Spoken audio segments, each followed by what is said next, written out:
Yo, what's good everyone? Welcome back to the channel. Today I'm going to be breaking down the Nhl Dfs slate for Friday, January 13th. We got ourselves just a 3-game slate here tonight, where I'm going to go through a couple of my favorite line stacks, some of my favorite individual plays, and some of my favorite value plays, and then we'll wrap up this video talking a little prize picks. With that being said, let's dive into my spreadsheet here. And we're going to kick things off here like we always do in the top left-hand corner with those highest implied game totals, where you can see all three of these games here tonight have an implied total of 6.5 goals. And then take a look down here at the Vegas odds, where you can see the Devils, Penguins, and Oilers are all favored to win. And a quick reminder here is my weekly content schedule to close out this week. Last NHL video of this week, got one more NFL video coming tomorrow, and then we'll get back on track on the NHL side of things starting next Monday. With that being said, let's dive into a couple of line stacks that I like here for tonight, starting with that first line for the Pittsburgh Penguins.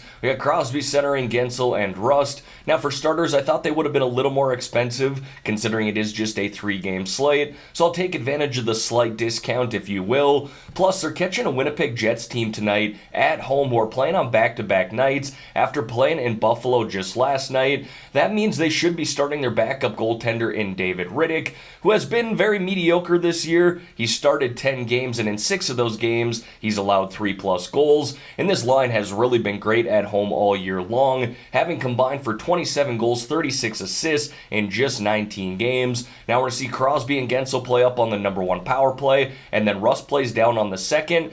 He mixes in on the number 1 power play every now and then, but Rickard Rakell has pretty much taken his spot. Either way, these three are going to play big minutes together 5-on-5 and all get time on the special teams. And then a slightly cheaper line stack I like here tonight is that first line for the New Jersey Devils. We got Hischier centering Palat and Brad. Great matchup here tonight against the Anaheim Ducks. A lot of upside in this matchup for the New Jersey Devils. The Ducks have been legitimately one of the worst teams in the NHL all year long. They've actually allowed a league high 4.12 goals per game this season. They also have the 3rd worst penalty kill. That's hit at just a 71.3% rate. And this is a team that has taken the 2nd most minor penalties in the NHL. We're going to see Hischier and Bratt play up on the number 1 power play. Palat plays down on the 2nd. But again, another line here that should log big minutes together 5-on-5. Now folks, before we dive into some of my favorite individual plays here, if you could like this video and subscribe to the channel, I would greatly appreciate that. And don't forget, I do have a Discord channel too, and if you want to join that, there's a link to do so in the description below. That is growing on a daily basis. Love to see that. Starting to talk more sports as well. That is exactly what it's designed for. But got a lot of people talking hockey in there and talking some prize picks too. Alright, now diving into some of these individual plays here, we're going to kick it off with the forwards. First guy I got there is Zach Hyman of the Edmonton Oilers. Yes, Leon Draisaitl's in play. Connor McDavid, I don't need to make a case for him. We all know what those guys can do when they're on the ice. The reason I go with Zach Hyman here is for 2 main reasons. Number 1 is because he continues to get all the opportunity in the world, playing up on that first line or second line with McDavid or Draisaitl, and plays on that number 1 power play too. 20 goals, 24 assists, 44 points in 42 games this year. Certainly capable of having a big night. The second reason I go with him here is because he kind of burned everybody last game. He only had 3 DraftKings points, and it was in a good matchup against the Anaheim Ducks. I don't want to say people are going to fade him here tonight, but he might get a little less ownership compared to Draisaitl and McDavid. Now, I'm not afraid to stack him up with those guys, but if I'm looking for a one-off play, Hyman is the guy for me on the Oilers. And that is exactly why I like Pierre-Luc Dubois as well. He's the cheapest of the 3 playing up on that first line between him, Nikolai Ehlers, and Kyle Connor. And I don't want to say he had a bad game last night, but just 3 shots on net, 5.8 DraftKings points, whereas Connor and Ehlers both found themselves on the score sheet. Dubois is very capable of doing that himself. He's got 48 points in 42 games this year, 4 goals, 7 assists, 11 points in just his past 10, and he's the cheapest of the 3 here at $6,200 while playing up on that number 1 power play. So very similar situation with Hyman and Dubois. They're the cheapest of the 3 playing up in the top 6 while having all the opportunity in the world to get on the score sheet and have a big night. I then want to highlight Logan Couture and Alexander Barabanov together of the San Jose Sharks. Both these guys playing down on the second line right now, but get exposure on that number 1 power play. And while I like Timo Meier and Thomas Hertl tonight, think they're absolutely great plays. Both those guys lead the team in expected goals. They're 2nd and 3rd on the team in points.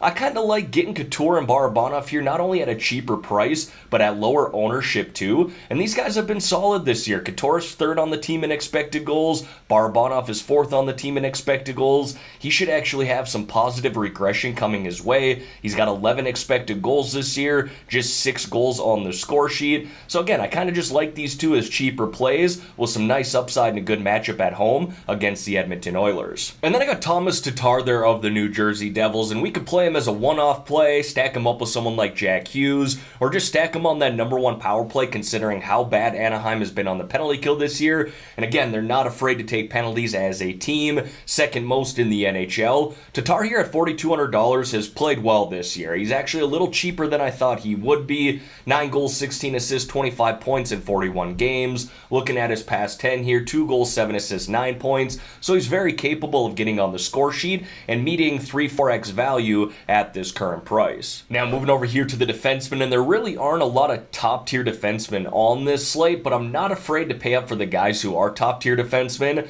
Primarily Erik Karlsson of the Sharks, Dougie Hamilton of the New Jersey Devils, and really just stacking them up with forwards on the number one power play. And just highlighted Couture and Barabanov. I'd stack them up with Erik Karlsson. The Edmonton Oilers have taken the 6th most penalties in the NHL this year, and they have the 6th worst penalty kill that's hit at just a 73.3% rate, so it makes sense to kind of target that power play for San Jose. Same thing here with Dougie Hamilton, stacking him up with forwards on that number one power play. I've talked about it a couple of times already, but the Anaheim Ducks have been bad on the penalty this year, and they are not afraid to take penalties as a team. Now, outside of those two guys, I'm pretty much going to spend down at the defenseman position. There's not a whole lot of value here tonight, being that it is just a 3-game slate, but Ty Smith of the Pittsburgh Penguins continues to offer a lot of value at this price here in the 3K range. He's playing more and more minutes every single night. His last 3 games, he's logged 19.5, 20.5, and 23.5 minutes.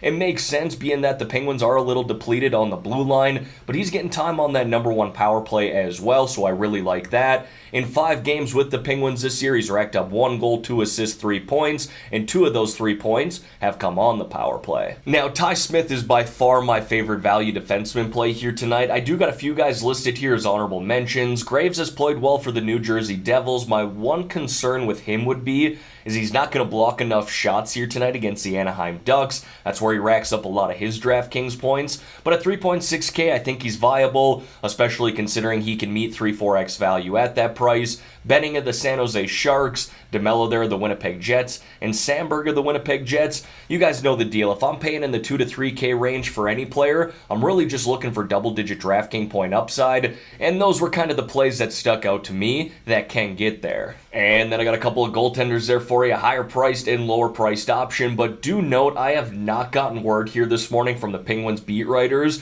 of who's going to be starting in nets tonight. Honestly, I think it will be Casey DeSmith, but he was not very good in that game against the Vancouver Canucks. He got pulled in that game actually in the first period. Dustin Tokarski came in and looked pretty damn good, and if he is going to be starting here tonight for the Penguins, he's way too cheap to ignore at this price of $6,500. But again, I have not gotten word of who's going to be starting for the Pens tonight as I record this morning. If you're looking for the safe goaltender play, it's Vitek Vanacek for me of the New Jersey Devils. He's riding a 4-game win streak right now. He's got a goals allowed average of 2.22 over that stretch and a save percentage of .926. And the Devils are heavily favored to win tonight at -305. But you guys know the deal on these smaller slates. I truly believe there's a case to be made to roster any one of these goaltenders. It ultimately comes down to what the rest of your lineup looks like. And as always, going to wrap up this spreadsheet here with 3 low-priced options or sub-4K forward plays. But folks, not really thrilled about the 2 to 3K range for forward plays tonight. I do think there's quite a bit of value in the 4 to 5K range, so I don't foresee myself spending below 4K, but can't ignore that part of the spreadsheet. I got 3 guys here that did stick out to me considering their prices. First is Adam Lowry there, the Winnipeg Jets. He plays down on the 3rd line, but up on the number 2 power play. He's got 7 goals, 16 assists, 23 points in 42 games this year. Essentially a half-point per game type of player, and he's 5th on this Jets team in expected goals. Next is Nick Bonino of the San Jose Sharks. Plays down on the 3rd line, but up on the number 2 power play. He's racked up 5 goals, 4 assists, 9 points in his last 16 games. I know that's kind of an odd statistic, but prior to that, he had just 3 assists in 20 games. so he's kind of found his groove here a little bit as of late. And then Kasperi Kapanen there of the Pittsburgh Penguins plays down on the third line and number 2 power play as well. Seems to be a trend here for the low-priced options. He is a true boom-bust type of play, but he's got a hell of a shot, and when he uses that, he can definitely find the back of the net, and he's someone who's got 15 to 20 plus DraftKings point upside. And then to wrap up this video here, want to talk a little prize picks with you guys. Almost had ourselves another big night last night, but unfortunately Max Pacioretty ended up getting hurt in the first period, so we went 2-1 on our picks. But that puts us at 7-1-1 on the week, and going to look to close out the week here on a strong note. With a 3-game slate, the lines get a little tight here, we all know this, and you guys know my plan of attack. I'm going to go do my research and then let you know my final picks in a comment below, and I'll be sure to pin that comment as well. And don't forget, we got a great group of people talking some prize picks in the Discord channel. If you want to join that, there's a link to do so in the description below. Now, for those of you who have not signed up for prize picks yet but want to get in on this action, I got a promo code that you should definitely take advantage of. When you're signing up, use my promo code GRIFF, GRIFF, and Prize Picks will give you all the way up to a $100 match deposit. Now again, you do not have to put $100 in either. If you want to put in 50, they'll match 50. You want to put in 20, they'll match that $20, and they will match anything up to $100. Again, as long as you're using my promo code GRIFF, GRIFF, upon signing up. Alright everyone, that is going to wrap up this video here for today. As always, thank y'all for taking the time out of your day to watch the content here on this channel. If you could like this video and subscribe to the channel, I would greatly appreciate that. Let's have ourselves a great day here, folks. Let's win some money on this 3-game slate. In the meantime, I'm out of here.